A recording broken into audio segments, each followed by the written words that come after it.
en lo cual vosotros os alegráis, aunque ahora por un poco de tiempo, si es necesario, tengáis que ser afligidos en diversas pruebas, para que sometida a prueba vuestra fe, mucho más preciosa que el oro, el cual aunque perecedero se prueba con fuego, sea hallada en alabanza, gloria y honra cuando sea manifestado Jesucristo. Primera de Pedro 1, versículos 6 y 7. He titulado a este capítulo Las pruebas del creyente. ¿Sí? Bien, comienza hablando de los versículos anteriores. Dice, en lo cual vosotros os alegráis. ¿En qué se alegraban los creyentes a lo que está escribiendo? ¿Qué ha dicho Pedro antes? ¿Y cómo la llama? Desde el versículo 4. Herencia. ¿En qué se alegran los creyentes a los que escribe Pedro después de su introducción?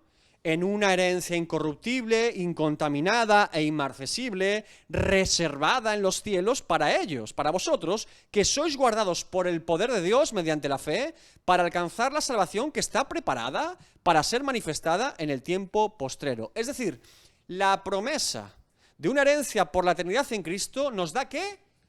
Gozo, alegría. Por eso, hermanos, los creyentes son gente muy feliz.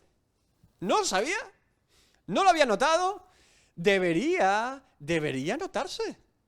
Oiga, le estoy diciendo que si usted tiene fe en Jesucristo, está garantizado para usted y para mí una eternidad con Cristo, una herencia incorruptible, incontaminada, inmarcesible. Si eso no le llena de gozo y alegría, creo que nada de este mundo se comparará con eso.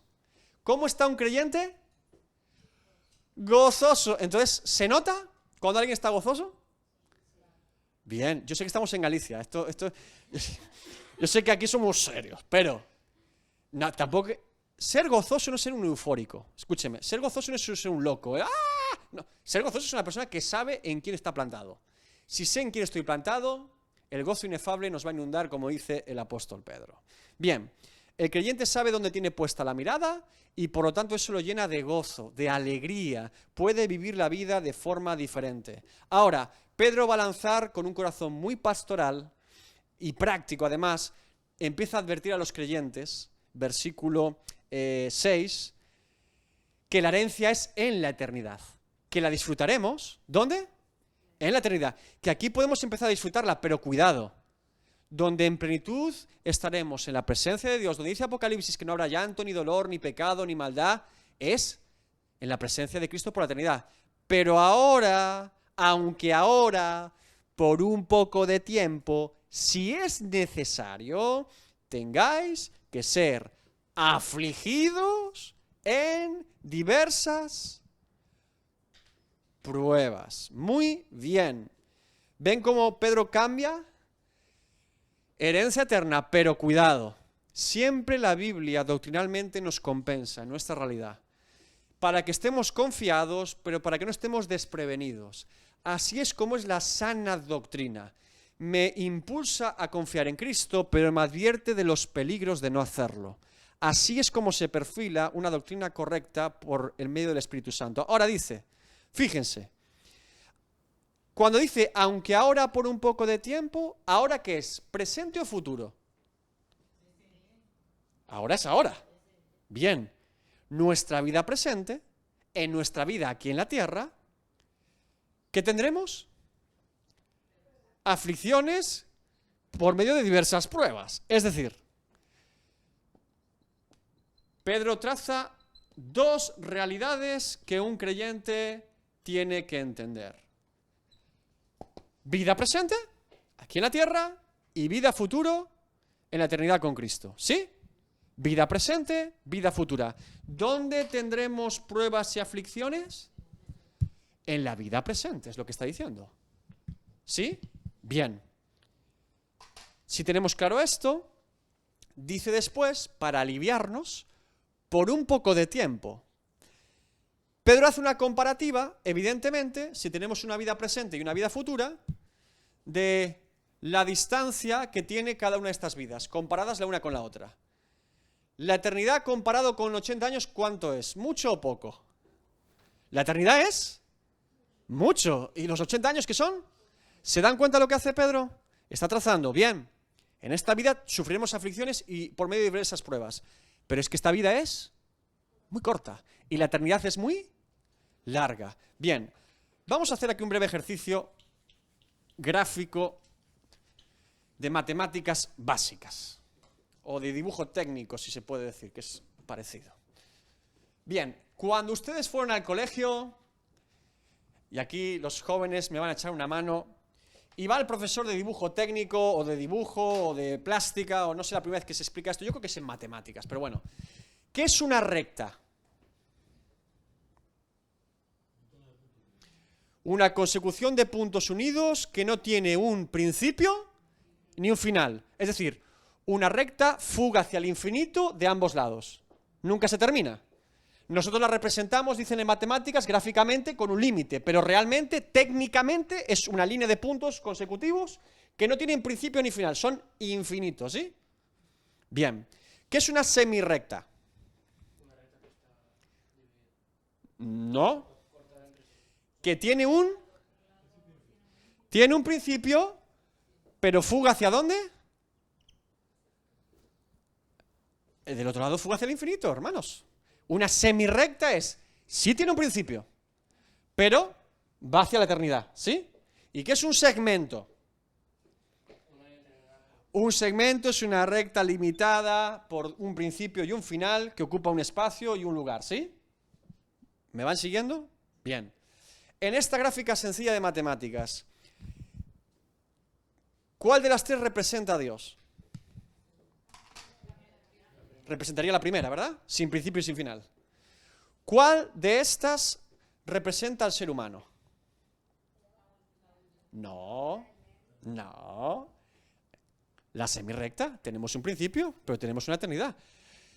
La Biblia nos habla de eternidad, ya sea para salvación o para condenación. Algunos aquí hablarán del aniquilacionismo, este sería otro debate. Pero, entendiendo este concepto, sería, tenemos un principio, pero fugamos hacia la eternidad. Ahora, ¿qué representa nuestra vida aquí en la tierra? Un segmento, una etapa. Pedro dice, viviremos diferentes dificultades, ¿dónde? Y pruebas, en este segmento. ¿Y ahora qué hace? Por un poco de tiempo. Porque pone el segmento y lo ubica en nuestra eternidad. ¿Se dan cuenta? Y uno, aunque ve la realidad, recuerden, iglesia perseguida, iglesia con muchos problemas, Pedro vuelve a elevarnos hacia la eternidad. ¿Se dan cuenta? Lo que produce una sana doctrina no te niega la verdad, te dice que vas a vivir esto. Oh, créanme, ellos lo estaban viviendo, el propio Pedro va a ser martirizado en Roma. O sea, no está negando esto, lo está poniendo en su justa perspectiva en Dios. Y así es como los creyentes sobrevivimos y vivimos, mejor dicho que sobrevivimos, vivimos en nuestra fe. Vivimos en una perspectiva correcta. Cuando viene el problema, la tribulación, la enfermedad, la adversidad, lo ponemos en la perspectiva correcta. Y esto nos llena de gozo inefable, de paz y de confianza en Dios y de lo que tenemos por delante. ¿Se está entendiendo el ejemplo? Gloria a Dios. Bien. Ahora dice Pedro, si es necesario, ahora por un poco de tiempo, si es necesario, tengáis que ser afligidos en diversas pruebas. Este versículo es maravilloso. Y aquí hay muchas cosas que decir. Lo primero que tenemos que decir, por eso es importante, como les dije antes, en la introducción, el tema de concordancias y de revisar el lenguaje original. Hay un tema muy particular en el Nuevo Testamento, en el griego original, que es que la palabra traducida como prueba, ¿sí? Y la palabra traducida como tentación, ¿sí? A veces dice prueba y a veces dice tentación, ¿no? Y nosotros hacemos diferencias. La prueba proviene de Dios, la tentación proviene del diablo. Porque dice Santiago que Dios no tienta a nadie, sino que somos tentados de nuestra propia concupiscencia, ¿no? Hacemos esta diferencia. Ahora, la palabra griega original es la misma. Peirasmos. Y esto en la concordancia de Strong lo puede encontrar en la G386. ¿Qué es esto de la G386 en la concordancia de Strong? En Strong, como le dije, cada palabra tiene un número en griego y un número en hebreo. Y usted puede ver todas las veces que aparece en la Biblia esa misma palabra, ¿sí? Ahora, G significa griego 386. Si fuera hebreo, sería en el Antiguo Testamento, porque el Antiguo Testamento es en hebreo y el Nuevo es en griego. Ahora, una G386 es una palabra en griego en Strong que usted puede ver a la concordancia cuántas veces aparecería esa misma palabra en el Nuevo Testamento. Y le aparecería en la exhaustiva en todos, pum, pum, pum, 25, 30, 40 veces, la que sea, ¿sí? Vale. Peirasmos es exactamente la misma palabra en griego para prueba que para tentación. Por eso usted puede comprobar, si hace una comparativa de diferentes versiones de la Biblia, una Reina Valera, una Biblia de las Américas actual o una NBI, que no se ponen de acuerdo en las traducciones. Porque como es la misma palabra, en función del contexto, el propio traductor tiene que decidir interpretativamente qué está diciendo el autor. En algunas es muy fácil, en otras no es tan sencillo. Ahora, ¿cómo debemos afrontar esta palabra sabiendo que puede significar una cosa y otra en el griego original? La manera más prudente es que cuando el contexto no la aclara, deberíamos traducirla como ambas. Es decir, cuando Pedro dice, aunque ahora por un poco de tiempo, si es necesario, tengáis que ser afligidos en diversas pruebas y tentaciones, sería la mejor manera de traducirlo. Porque en el contexto no se está aclarando si es una u otra, sino más bien parecen las dos. Ahora, sabiendo que la palabra griega peirasmos es prueba o tentación, ¿cómo podemos entender bíblicamente cuando aparece esta palabra? Fíjense. Desde mi punto de vista, esto es personal, pero después de haber estudiado mucho esta palabra, tuve que hacer aparte un trabajo en el seminario de Santiago 1, que utiliza esta palabra creo que 6 o 7 veces en solo el primer capítulo, y estaba ahí, Señor, esto es tremendo, porque Él va a decir después, claro, que Dios no tienta a nadie, sabemos que es tentación, no prueba, pero después se dice, tened por sumo gozo cuando os halléis en diversas pruebas y tentaciones. Se está refiriendo a ambas, muy probablemente. Ahora, ¿cómo podemos distinguir prueba de tentación? Técnicamente, desde mi punto de vista, la tentación es desde el punto de vista de nuestra propia carne. Y la prueba es desde el punto de vista de nuestra fe. La diferencia real, hermanos, es que a posteriori podríamos distinguir si era prueba o tentación, no a priori. Que cuando se presenta a nosotros, lo que viene delante de nosotros es probar nuestra fe, sí, pero puede ser por medio de una tentación. No sé si me estáis entendiendo. Pero si yo supero esa prueba, mi fe es fortalecida. Y si yo caigo en la tentación, he pecado contra Dios. ¿Se entiende? Se ve a posteriori, no a priori. A priori, ¿qué es? Una prueba para mi fe, una tentación para mi carne. En cualquier grado. Esa es la manera en la que yo entiendo esta palabra en particular en griego. Ahora, como le digo, ¿cómo distinguir una de la otra? Bueno, viendo el resultado que produce en mí. Por ejemplo, la carne de José fue tentada cuando la mujer de Potifar se le presenta allí. ¿Por qué se creen que salió corriendo? ¿Creen que el chico no estaba tentado? Si no estaba tentado se hubiera quedado allí diciendo, no pasa nada, soy puro, estoy perfecto. No, sale corriendo. ¿Por qué creen que sale corriendo? Porque su carne está siendo tentada. Ahora, la fe de José está siendo probada por medio de esa tentación, de esa mujerzuela, diciéndole todos los días, acuéstate conmigo, y la fe, una vez superada la prueba, es fortalecida. ¿Se dan cuenta? La tentación a su carne, la prueba a su fe, es el mismo acto. Ahora, otro ejemplo. La carne de David, como rey, fue tentada cuando Satanás le dice que haga un censo para ver cuán grande es su reino. Y la fe de David está siendo probada por medio de Satanás para hacer el censo. Pero David fracasa y peca contra Dios y hace el censo. ¿Se dan cuenta? Diferente resultado, la fe es probada, la tentación es puesta delante de nosotros. Por eso dice Santiago 1:12, bienaventurado el varón que soporta la tentación, porque cuando haya resistido la prueba, es exactamente la misma palabra peirasmos, recibirá la corona de vida que Dios ha prometido a los que le aman. ¿Se dan cuenta? Es un juego de palabras con la misma realidad. La tentación es una prueba. Cuando yo supero la prueba, la tentación, entonces soy fortalecido y es una muestra de que mi fe es verdadera. ¿Se entiende? Bien, ahora, este versículo que hemos leído de Pedro es muy parecido a uno de Pablo y otro de Santiago, que quiero comparar aquí los tres, porque es importante que entendamos, fíjense, una doctrina es una verdad de Dios dada al ser humano, pero los autores muchas veces tienen énfasis propios en la doctrina. Es la misma verdad de Dios, pero se está presentando de maneras diferentes la misma verdad para personas diferentes o contextos diferentes. Ahora vamos a hacer una comparativa. En la misma verdad de Dios, las pruebas y tentaciones en la vida del creyente, de parte de Santiago, de parte de Pablo y de parte de Pedro en este texto. Y vamos a ver las similitudes y diferencias. Que alguien busque 2 de Corintios 4, 17 al 18. Que alguien busque Santiago 1, del 2 al 4.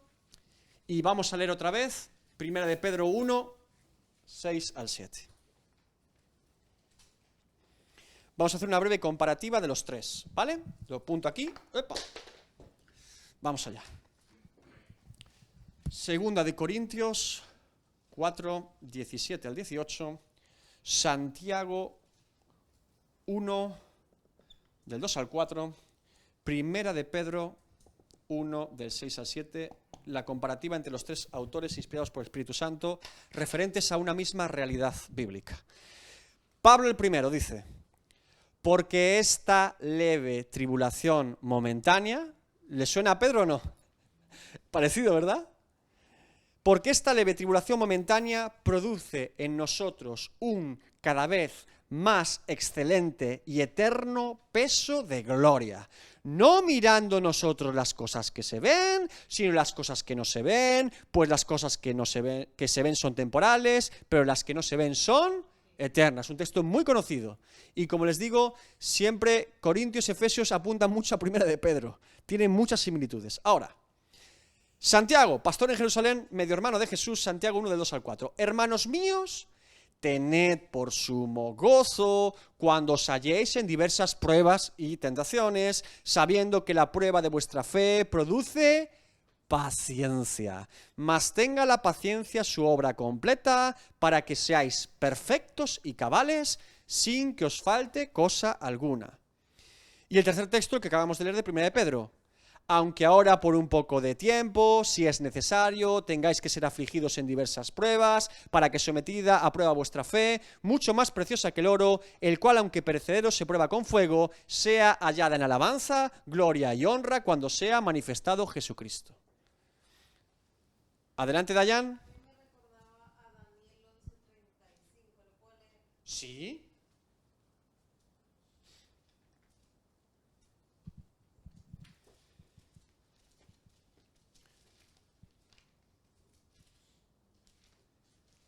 Daniel.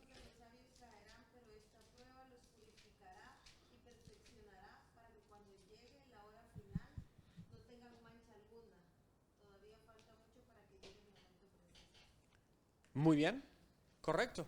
Sí, aquí el contexto, creo recordar, Daniel 11, debe ser el tema del anticristo y la profecía final sobre los tiempos finales, creo recordar, ¿no? Claro, aquí Daniel parece trazar hacia un evento en particular, que es el sufrimiento y prueba de los últimos creyentes, o de los verdaderos creyentes en los tiempos finales. Ahora, sí es interesante el texto porque aplica algo muy similar, para algo particular, pero aquí Pedro, Pablo y Santiago están hablando de la vida cotidiana de cualquier creyente. Lo están aplicando más bien a la vida diaria. Que no descarto que Daniel, evidentemente, sepa que hay pruebas diarias. Hombre, Daniel, ¿qué no vivió este hombre? Pero él sí lo está aplicando más proféticamente, ¿no? Parece a un evento en particular y a lo que vivirán ellos. Por eso dice, tardará mucho tiempo en pasar todavía. Ahora, ellos dicen, viviremos pruebas, estamos viviendo pruebas. Están normalizando, escúcheme, están normalizando el sufrir pruebas y dificultades como creyentes. O sea, están diciéndolo que es normal. Ahora, ¿cómo las afrontamos? Es lo que revela nuestra fe. Como les digo, a nivel general, todos ellos están diciendo que tendremos pruebas y tentaciones. Un creyente no está exento de ser tentado. Un creyente no está exento de ser probado en su fe. Quien niegue esto, niega las Escrituras. Esto de ser Superman, el super yo, la mejor versión de mí mismo y potencial que parece que voy levitando sobre una alfombra mágica, eso es un cuento chino y no es bíblico. De hecho, es tan poco bíblico. Recuerden que Jesús dice, Juan 17:33, estas cosas os he hablado para que en mí tengáis paz. En el mundo tendréis aflicción, pero confiad, yo he vencido al mundo. ¿Cómo es posible que el propio Jesús nos esté dando esperanza de confiar en Él porque tendremos aflicciones en el mundo, hermanos? Sí. O sea, lo que yo estaba leyendo, investigando, pues pude entender, me corrijo, que no solamente, bueno, aquí en la Biblia está hablando en ese tiempo, pero eso nos pasa ahora, o sea, que un verdadero creyente tenemos que ser probados, Siempre. tenemos que ser tentados, es como un examen, Exacto. ¿verdad?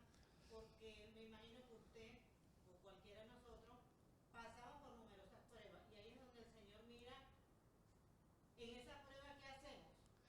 Para fortalecer nuestra fe, fíjate, es muy importante que entendamos algo.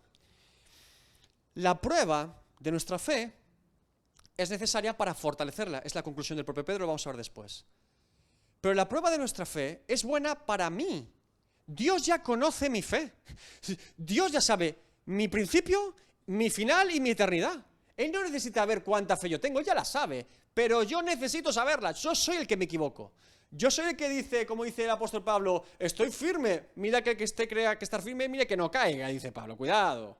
No nos vengamos arriba en Corintios. Es decir, que tengo mucha fe. Bueno, cuidado, no te caigas, dice Pablo, prudentes. Es decir, lo que se trata con las pruebas de Dios en nuestra vida y con lo que viene del mundo, incluso las tentaciones, es para que nosotros veamos cómo estamos. Cuánta de nuestra carne aún sigue viva, cuánta falta de temor de Dios tenemos todavía, cuánta la estatura de Cristo nos queda grande para seguir avanzando y creciendo en nuestra santificación en Dios. Ahora, esto evidentemente no sería una justificación para estar pecando. Porque la tentación es la prueba para superarla, no para fracasar. Si no, estoy reprobado y vuelvo a caer otra vez en la misma prueba. Entonces, se trata de avanzar y superarla, entenderla y fortalecerse en Dios. Pero sí, evidentemente, todo creyente está expuesto a la tentación y a la prueba siempre, hasta que nos muramos y estemos en la presencia de Dios. Ahora, ¿cómo yo respondo ante esta realidad? Es la diferencia entre un creyente más inmaduro, uno más maduro y uno que ha estado creciendo más en Cristo y otro menos. Uno que procura más vivir en santidad y otro que evidentemente menos y se desliza con facilidad. Entonces, esta es la clave. Ahora, el examen es para todos igual. Y la conclusión siempre sería, Señor mío, si me he superado esto, por tu gracia y misericordia, para que no me confíe en mi propia prudencia. Y si he fracasado, Dios mío, me arrepiento de esto y no quiero volver a caer nunca más aquí. Lo que no se trazaría ninguna tercera opción como hijo de Dios es, caigo, me arrepiento, pero vuelvo a caer y me arrepiento en un ciclo infinito, continuo, mejor dicho, de siempre peco lo mismo, caigo en la misma prueba y todo sigue igual. No, avanzamos. Como les dije, en el progreso del peregrino se llama el progreso del peregrino. Y me gusta más progreso que proceso, porque la palabra proceso parece que es un proceso en el que nunca tiene fin. Un progreso es que avanza. Y Cristiano tropieza, se desvía, va para arriba, pero avanza. Ese tipo avanza, se levanta y sigue caminando. Ese es el secreto de un verdadero creyente, que aprende de las pruebas para no volver a pasar por el mismo lugar. Bien, ahora, como les he dicho, es una misma realidad. Pedro, Pablo y Santiago claramente, y el propio Jesucristo nos hablan de aflicciones y pruebas en la vida del creyente. Negar esto, insisto, es otro evangelio, como dice Pablo en Gálatas, y no es que haya otro, es que se lo han inventado. Así que el evangelio de Jesucristo nos habla de esto y es una realidad bíblica contundente en todas las escrituras, indudable. Ahora, diferencias en los énfasis de Pablo, Santiago y Pedro. Pablo a los Corintios, si se fijan, le da por hecho las pruebas. A ellos les dice, ¿por qué esta leve tribulación momentánea? Ya da por hecho, evidentemente, que la vida tiene aflicciones y pruebas y que ellos están inmersos en ellas. Recuerden que a los Corintios Pablo les corrige fuertemente en la primera y segunda epístola. Y tenemos una tercera que no se preservó porque yo creo que fue aún más dura. Así que no sabemos la tercera epístola de Pablo, que está perdida y desapareció. Y Dios no quiso que estuviera en el canon bíblico, nunca se encontró, por lo menos hasta ahora. Lo que sí sabemos es que Pablo da por hecho las tribulaciones y pruebas en los Corintios. Ahora, les llama leve tribulación. Tribulación es una palabra muy fuerte, momentánea, que sirven estas pruebas, tentaciones y tribulaciones a los hijos de Dios para el fortalecimiento de su fe. Mira, como un gimnasio espiritual, la prueba te pone peso y uno lo levanta y el músculo espiritual se va fortaleciendo para que tengan una mayor fe y un mayor deseo de su eternidad con Cristo. Para poder sobrellevarlas, Pablo dice que debemos poner nuestra mirada en la eternidad y no en las cosas temporales. Si yo pongo mi mirada en las cosas temporales y viene una prueba a mi vida o tentación, bueno, caeré en la prueba y tentación evidentemente. Porque estoy poniendo mi mirada en aquí y el ahora y en mi satisfacción temporal. Por eso Pablo dice, cuidado, lo que están viviendo es para tener un mayor peso de gloria en la eternidad con Cristo, en la glorificación. Por eso no piensen en el aquí y el ahora, piensen en su eternidad en Cristo. Ese es el énfasis de Pablo. Santiago anima a los creyentes a entender que el hecho de que vivamos pruebas y tentaciones es que tenemos fe. Dice, tened por sumo gozo cuando os halléis en diversas pruebas y que Dios está forjando el carácter de Cristo por medio de esas pruebas y tentaciones que Él permite en mi vida. Es decir, que nos gocemos. ¿Estás pasando por una prueba? Gózate, porque Dios está forjando el carácter de Cristo en ti. Es al revés, hacemos al revés. Cuando viene la prueba, me quiero morir, esto, ¿por qué? Es al revés. Dios mío, estoy pasando por esto. Me cuesta entenderlo, pero tú estás forjando el carácter de Cristo en mí. Entonces vamos para adelante en el nombre de Jesús. Entonces vamos de cara. Vamos de cara a esto. Es la manera de entenderlo. Ahora, Él dice, tened por sumo gozo, porque encima estas pruebas, además, producen en vosotros paciencia. ¿Por qué paciencia, hermanos? Porque si no somos probados en nuestra fe, nos volvemos impacientes. Y si nos volvemos impacientes, no vamos a esperar con eficacia nuestra eternidad en Cristo. Pero la prueba me conforma al carácter de Cristo, que por obediencia, sometido a la voluntad del Padre, soportó y resistió todo. Entonces voy a tener mayor paciencia de lo que espero, mayor deseo, mayor anhelo. La prueba, por así decirlo, me va ubicando. ¡Ay, el mundo, las cosas de este mundo! Prueba. No, Dios mío, la eternidad. Me va enfocando. Es muy pastoral Santiago. Y ahora Pedro, en su texto particular, nos dice, nos recuerda que la fe del creyente, como hemos dicho, es probada. Es necesariamente probada. Y que además en esta prueba es purificada. Porque toma el ejemplo del oro que veremos después. Es purificada. Es decir, en la prueba, la fe del creyente brilla en todo su esplendor. No cuando las cosas van bien, hombre. Eso lo puede hacer hasta un impío. En la prueba, cuando las cosas van mal, la fe del creyente brilla con un color único en la tierra. Solo la fe de un creyente resiste ciertas cosas. Y brilla como el oro. Está purificándose. Ahora, la prueba me lleva a un mayor rango y profundidad, es lo que está diciendo Pedro, en Cristo. Las pruebas fortalecen mi fe. Como les digo, misma realidad, pero enfoques que amplían la doctrina de la prueba y la tentación. Nos llevan a otra dinámica. Pablo hacia un sitio, Santiago hacia otro, Pedro hacia otro, énfasis. Todos de la misma verdad, pero sí que cuando lees los tres dices, ¡buah! Tienes en 1 de Pedro 1, 6 a 7, tienes una predicación o serie de sermones fácil. Y muy buena además, y muy necesaria en este tiempo. Ahora, fíjense, hay un detalle en Pedro que no pude ignorar y me quedé meditando en él cuando dice, lanza una idea maravillosa que solo lanza Pedro, ni Pablo ni Santiago, pero él sí la pone. Dice, si es necesario. Pedro está diciendo, hermanos, Pedro está diciendo literalmente que el creyente es probado y tentado solamente cuando Dios lo considera necesario. Si es necesario, claro, sabemos que nuestra fe es necesario que sea probada, evidentemente, porque no hemos llegado a la estatura de Cristo. Si estuviéramos a la plenitud de la estatura de Cristo, no habría nada que probar, ¿no? Pero sabemos que eso será en la glorificación. Ahora, en nuestra vida en la tierra, cuando es necesario, en la providencia de Dios, siempre que es necesario, si es necesario, entonces la sufráis la prueba. Y también que venga la tentación. Por ejemplo, ¿era necesario para Job vivir lo que vivió? ¿Era un justo? Decía la Biblia. ¿Era necesario para Job, sí o sí? Era necesario.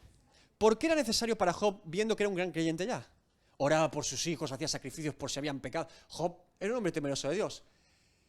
Recuerden que Job termina el propio libro diciendo, de oídas te había oído, pero ahora sí era necesario para Job, créanme. Porque Job salió de esa prueba, tremenda y terrible prueba, difícil de digerir para cualquier mortal, con un mayor conocimiento de Dios. Así que el resultado de la prueba era correcto. Si tú saliste, independientemente del lugar donde estás metido una prueba o tentación, con un mayor conocimiento y temor de Dios, Dios en su providencia ha hecho lo que tiene que hacer. Y Él te conoce mejor que tú mismo y tú misma. Esta es la moraleja. Ahora, cuando Pedro dice si es necesario, es maravilloso. Porque esto también nos expone, hermanos, a la realidad de que un creyente no va buscando pruebas ni problemas. No se va metiendo en líos. Como le dije, los líos lo van buscando a él. El creyente no es ese tipo que se va embarrando en todo tipo de fango porque sí. ¡Ay, pues voy ahí a...! No. Tentaciones, pues me expongo a todas. Me voy ahí con esta gente que hace cualquier cosa. No. Uno no va por el mundo diciendo, a ver, que me tiende para ser probado en mi fe. No. Cuando es necesario es probada la fe. Y uno es tentado, pero no va buscándolo. No va buscando una prueba. Esto es como cuando Satanás le dijo, tírate de lo alto, te sostendrán los ángeles. Eso es probar y tentar a Dios. ¿Se dan cuenta? Eso es buscar pruebas que Dios no ha puesto. Y por eso dice, no tentarás al Señor tu Dios. Estás confundido. Tú en vez de ser probado por Dios, quieres tú probar a Dios. No. ¿Se dan cuenta el desorden de Satanás? Ahora, en mi vida normal, como hijo de Dios, no se preocupen. Dios en su providencia se va a encargar de las pruebas necesarias y de que por diferentes tentaciones yo sea probado en mi fe. Esa es la manera de entender la vida cristiana. Y por eso es necesario que vengan las pruebas. Van a venir porque es necesario que vengan. Cuando viene la prueba y cuando viene la tentación, la conclusión de todo hijo de Dios, quédese con esto, le va a servir para toda su vida. Nos va a servir, a mí el primero. La primera conclusión que yo tengo que llegar cuando una prueba viene a mi vida o una tentación viene a mi vida es, Señor, tú quieres tratar algo conmigo. Tú estás procurando tratar algo en mi vida. No sé muy bien todavía qué. Puede ser un tema de carácter, puede ser un tema de deseos de la carne, deseos de los ojos, vanagloria de la vida, puede ser algo.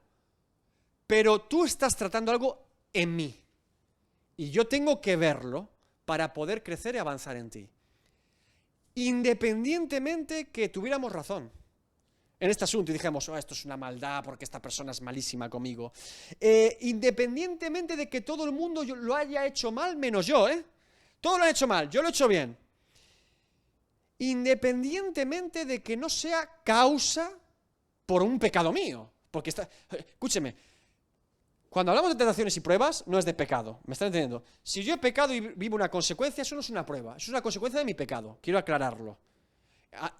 Hablamos de prueba y tentación cuando algo viene a nuestra vida, ajeno a que nosotros podamos evitarlo y ni siquiera inducido por nosotros muchas veces. Ahora, llegamos a la conclusión, es que es muy mala esa persona, es que esta persona es lo peor, busca lo peor para mí, es que yo no he hecho nada mal, esto me viene y es una injusticia, sí, empezamos a trazar esto en nuestra cabeza.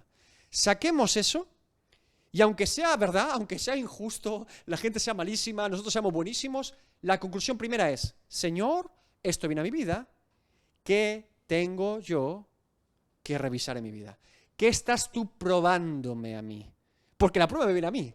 Entonces no puedo negar que Dios me está probando a mí. No puedo negar que eso es para un asunto de Dios conmigo. Y si es tan evidente que todo el mundo está haciendo mal contra mí, más evidente todavía. ¿Sí?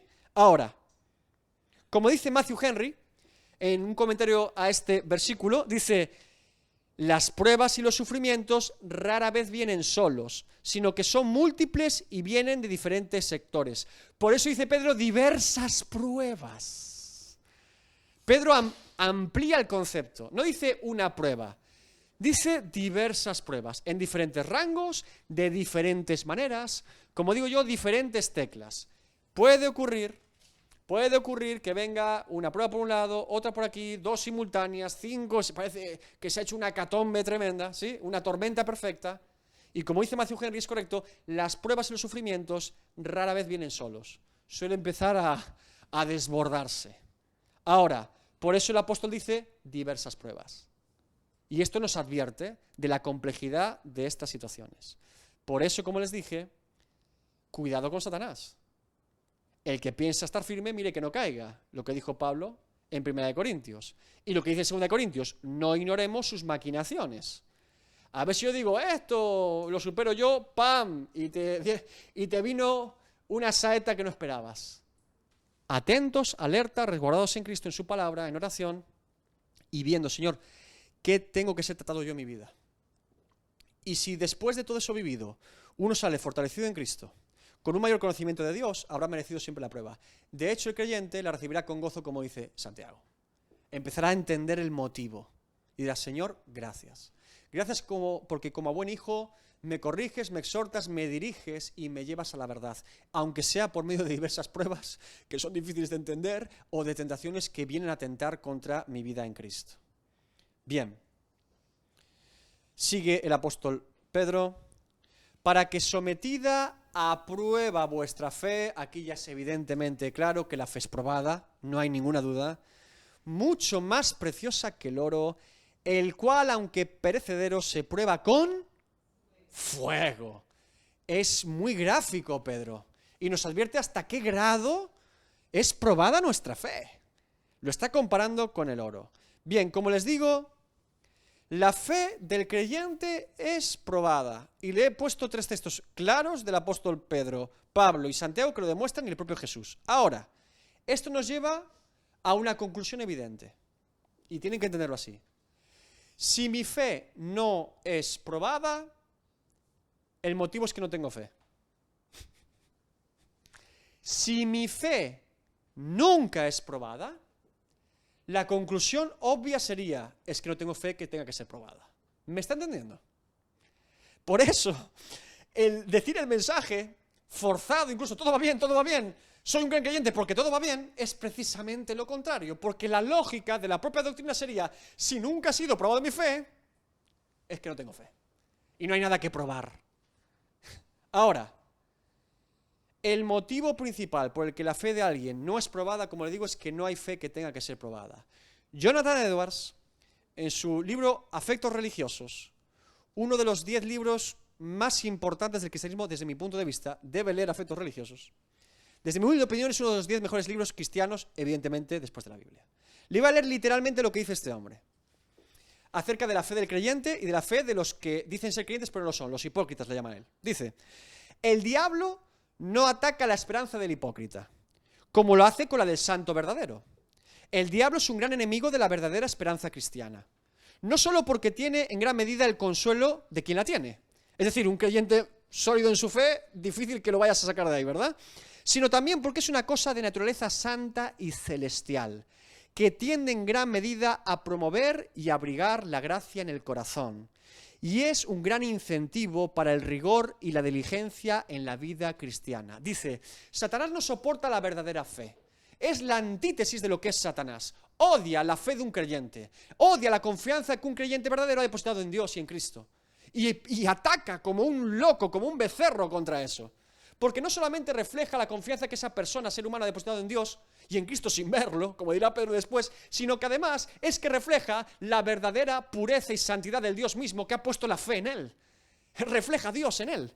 Y eso lo aborrece Satanás. Por eso ataca como un loco contra eso. Y además sabe, como dice muy bien Jonathan Edwards, que la fe de un creyente verdadera lo sostiene en todo. Y aún más lo violenta. Lo intenta probar. Es como Job. ¿Por qué pide por Job y no pide por otra persona? Dice Dios, mira a mi santo Job y dice, déjame que haga algo contra esa fe. Quítale la salud, quítale la familia, quítale todo lo que puedas. ¿No se dan cuenta que va en contra de la fe verdadera en Dios? Ahora, Jonathan dice, la fe es probada, evidentemente, porque Satanás odia nuestra fe. Ahora, pero él, Satanás, no es enemigo de la esperanza de un hipócrita, que por encima de todo establece su interés en aquel que la tiene, es decir, en sí mismo. Mientras vive, el hipócrita puede conservar su esperanza sin oposición, pues el diablo nunca la perturba, ni intenta perturbarla, pero tal vez no hay ningún cristiano verdadero que no tenga su esperanza asaltada por Satanás. Él asaltó al mismo Cristo con esto, si era el Hijo de Dios o no. Y el siervo no está por encima de su amo, ni el discípulo por encima de su Señor. ¿Se dan cuenta? Claro. Si una persona cree que tiene fe pero no la tiene, Satanás está encantado con él. ¿Para qué lo va a probar? Si está perfecto en ese estado. Señor, Señor, en tu nombre hicimos. Si va directo al infierno, Satanás, ¿para qué va a mover a esa persona? Si está justo donde él la quiere, creyendo que tiene algo y que vive algo que no es verdad. Ahora la fe verdadera es probada. Y como les digo, estos textos nos demuestran que es una realidad bíblica. Ahora, la fe mucho más preciosa que el oro. ¡Fua! Pedro toma un ejemplo muy visual, muy evidente y que podemos incluso compararlo con nuestra fe, ¿no? Compara la fe del creyente con algo de mucho valor. El oro, curiosamente, a día de hoy, sigue siendo el valor por el que se mide la riqueza de un país. Lo sabían, ¿verdad? ¿Saben lo que es el Producto Interior Bruto? ¿Qué es el Producto Interior Bruto de un país? Las reservas de oro que tiene un país alojadas en sus fronteras. Cuanto más oro, más rico. Cuanto menos oro, más pobre. Se sigue midiendo la riqueza de un país por el Producto Interior Bruto, que es las reservas de oro que tiene dicho país. Ahora, en las reservas interiores de un creyente, lo que más valor tiene es su fe.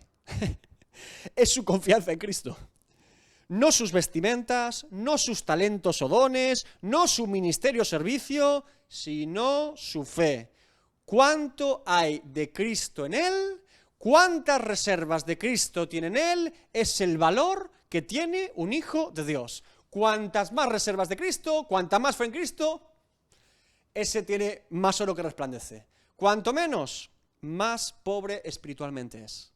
Ahora, del mismo modo que el oro es purificado con grandes temperaturas, sometido a pruebas intensísimas para extraer la pureza del oro, del mismo modo la fe del creyente, como dice Pedro, debe ser purificada, quitada de impurezas, quitada de errores doctrinales, quitada de faltas de práctica o ética, quitadas de pecados puntuales, quitadas de faltas de entender y tener falta de temor de Dios. Está siendo, ¿cómo? Purificada. En este proceso, al igual que el oro, cuanto más pura es la fe, cuanto más puro es el oro, más quilates tiene. Más pureza, se mide por pureza el oro. Más quilates, más pureza. Menos quilates, menos pureza. Es exactamente lo mismo con nuestra fe. Cuanto más de Cristo, más pureza. Cuanto menos de Cristo, menos pureza. Por eso dice Juan el Bautista, es necesario que él crezca y que yo mengüe. Más de Cristo, más pureza para la gloria de Dios. Por eso Jesús, sabiendo perfectamente, porque como les digo, todas las doctrinas trazadas por Pedro, Pablo, Santiago, son inspiradas por el Espíritu Santo, pero están basadas en las palabras de Cristo. Siempre está todo en los evangelios. Mateo 20, 27, 28 dice Jesús: el que quiere ser el primero entre vosotros será vuestro siervo. Como el Hijo del Hombre no vino para ser servido, sino para servir y dar su vida en rescate por muchos. Cuanto más de Cristo hay en mí, más humilde soy, más siervo soy, más ha sido probada mi fe, más quilates para la gloria de Dios tengo a los ojos de Dios. A los ojos de los hombres, eres un siervo. ¿Qué pensaban de Jesús? Un samaritano endemoniado, decían algunos, ¿eh? Del Hijo de Dios.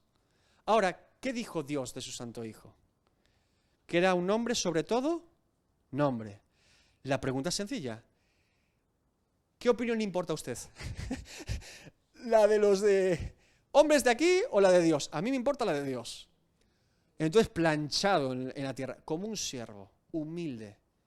Porque si Cristo se humilló a sí mismo hasta lo sumo, ¿qué no haremos nosotros en comparación? ¿No se dan cuenta que Él, para ser lo más alto, fue lo más bajo aquí en la tierra? Por eso otro modelo de servicio a Dios o de ministerio, de manera de entender el Evangelio es nocivo. No es bíblico, hermano, es que no lo es. La vida piadosa, la vida en humildad, la vida en santidad es la vida reflejada por Cristo a nosotros. Tomar otro ejemplo sería absurdo. Y no podemos tener más ejemplos. Nacido en un pesebre, en Belén, no tenían sitio ni para alojar al niño, reconocido de Nazaret, carpintero, familia pobre. O sea, ¿qué más tuvo que hacer Jesús para que nos demos cuenta de esto? De que no es lo que los ojos de los hombres ven, sino lo que Dios ve. Entonces, teniendo esto claro, como les digo, la prueba de nuestra fe implica, si es probada como fuego, sufrimiento, dolor, situaciones difíciles, tiempo, porque el oro para ser purificado requiere tiempo. Por eso, como dice Santiago, requiere que dé resultado paciencia. paciencia. Y no en vano, uno de los frutos del Espíritu es amor, gozo, paz, paciencia. Es que, hermanos, paciencia es una virtud y un don dado por Dios al creyente. Un creyente impaciente, un creyente orgulloso y un creyente impaciente, eso es una bomba de relojería a punto de explotar. Paciencia y humildad son la base y fundamento de la vida piadosa de un creyente, sometiéndonos al carácter y a la obra de Cristo.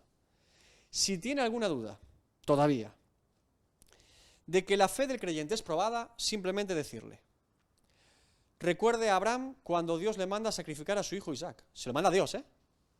Recuerde a Job cuando Dios permite que Satanás le quite todo en su vida, salvo su vida, todo. Recuerda a Jeremías en un pozo casi ahogándose simplemente por traer la palabra de Dios al pueblo, solo por ser profeta. Recuerda a Ezequiel cuando Dios dice que su mujer va a morir y que no la llore porque es una profecía más para el pueblo. Recuerda a los 3 amigos de Daniel frente a Nabucodonosor lanzados un horno de fuego literalmente. Su fe probada literalmente con fuego. Recuerden al propio Daniel en un foso de los leones siendo anciano, siendo un hombre mayor ya. Recuerda a Esteban apedrado en Jerusalén. Recuerda a Juan el Bautista o Jacobo decapitados. Y por encima de todos estos, recuerda al propio Jesucristo, porque ninguno es mayor que su Señor. Jesucristo de Nazaret fue nuestro ejemplo en todo, incluso en el sufrimiento y en el soportar todo tipo de injusticias y pruebas contra su propia vida. La paciencia, la humildad, el honor y la determinación de Cristo son el reflejo de cómo se puede hacer siempre la voluntad de nuestro Padre que está en los cielos. Es el mayor ejemplo siempre en todo. Porque como os he dicho, ninguno de ellos es mayor que su Señor. No es de extrañar, fíjese cómo es la palabra de Dios y la providencia de Dios, que un hombre que escribe semejantes cosas como el apóstol Pedro, no es de extrañar, que acabara muerto como mártir, crucificado en Roma, y que él mismo, como dice la tradición, pidió ser crucificado boca abajo para no ser como su Señor. ¿Se dan cuenta? Que la palabra y la fe es probada. A él le fue probada también, ¿qué se creen? Que Pedro iba a salirse de rositas, que era un charlatán. Van a ser probados y yo me hago una iglesia en Roma y soy el primer papa. Pedro no fue un papa, fue un apóstol de Jesucristo que murió, como muchos de ellos, mártires para la gloria de Dios. Pero su fe también fue probada, porque evidentemente no se está hablando a alguien que está diciendo algo que no viva, sino algo que espera vivir en Dios y que lo afronta con una fe inquebrantable en Cristo. Y esta es la moraleja siempre de las epístolas que podemos leer. Este era discípulo de Cristo y vivió como tal y murió como tal para la gloria de Dios.